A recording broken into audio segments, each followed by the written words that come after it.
second leg, they played to bigger audiences than Madonna and Michael Jackson.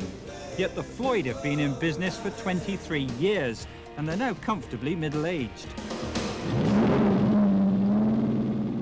Their drummer, for example, is quite content tinkering with his expensive antique cars. So why do they carry on? I think music is still enormous fun. I mean, yes, cars I've had enormous fun from them as well, but I've really enjoyed this touring. There's something really exciting about putting a show together and then playing it.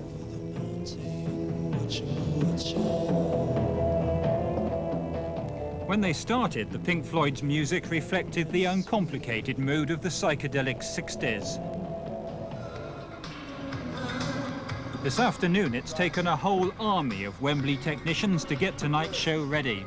The battery of lighting technology alone would need 22 engineers and 10 computers to run them. I try to keep the fine line between going too far over the top and not far enough. But when you play on this size of arena, you have to be able to project to the last row, and so the kid in the last seat in the last row gets his money's worth. At Wembley, the famous turf has already been covered against the 72,000 fans expected for tonight's sellout concert. Many, but not all of them, middle-aged fans who will have grown old with the band. With respect, you are a man who doesn't hide the fact that he is middle-aged. What sort of audience really are you attracting, do you think? I think a fairly wide cross-section of people who are interested to see what these elderly people are doing, and hopefully have sort of heard something of our reputation for a show that it's slightly outside the mainstream of rock and roll shows.